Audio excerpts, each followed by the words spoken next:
تے دو قطرے اللہ پاک نو بڑے پسند ہیں۔ سونے محبوب فرماندے ہیں ایک قطرہ او ایک بندے نے اپنا گھر بار چھوڑے، بیوی بچے چھوڑے، دوست احباب دیاں محبتاں نو قربان کیتا ہے، دنیا داری دے کاروباراں نو چھوڑے ہے تے چلا گیا ہے میدان جہاد دے اندر، لڑدا رہا ہے اس غرض نال کہ میرا رب میرے تے راضی ہو ونجے۔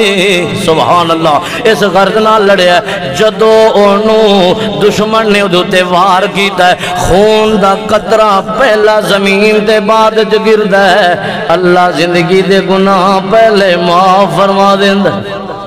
دوسرا قطرہ میرے سونے محبوب پیغمبر جناب محمد صلی اللہ علیہ وسلم فرماندے ہیں، فرمایا دوسرا قطرہ ایک بندہ گناہگار ہے، خطاکار ہے، سیاہکار ہے، اپنے رب دے سامنے آتا ہے اللہ جے میں گناہ ہن گنے لگا تا گن نہیں سکدا، او میرے مالکا میرے گناہ معاف کر دے۔ توجہ کرنا تے جدو دا اکھ دے وچوں قطرہ اپنے رب دے خوف دی وجہ تو آندہ ہے، آدھا ہے اللہ میں گناہ گن نہیں سکدا، اللہ تو میرے گناہ معاف کر دے۔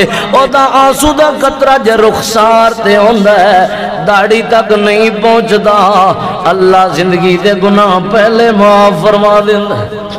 اور دعا کرو اور لوگو دنیا دے صدمے آئی ترو پمنے آئے، جے لبر مالی طور تے کوئی گھاٹا ونجے تے رونا ویندہ ہے، کدے گناہوں یاد کر کے رو لیا کر، او تا دن رات بندہ رووے تا کسے لکھے نہیں، اے تیرا آنسو اللہ دے ڈر دی وجہ تو ایک بھی نکلے، تیری زندگی دے سارے گناہوں دے دھوان دا سبب بن جائے گا۔ اور لوگو اپنے رب دے در تو کدے بھی نا امید نہ ہوئے، لا تقنطوا من رحمت اللہ۔ اور لوگو جے غلطیاں کر لینا ہے، انسان جو ہویا انسان نسیان دے وچوئے، نسیان دا مانا بھول ونجنا، او تا انسان ہی نہیں ہوندہ جڑا بھولدا نہیں، جے بھول کے اپنے رب دے در تے آونجے۔ میرے سونے نبی نے فرمایا کل بنی آدم خطاؤن وخیر الخطائین التوابون، اور لوگو سب تو بہتر خطاکار میری امت دا ہوئے جڑا خطا کرن دے بعد اپنے رب کو لو سچی توبہ کر لیند۔ اللہ سچی توبہ دی توفیق عطا فرمائے۔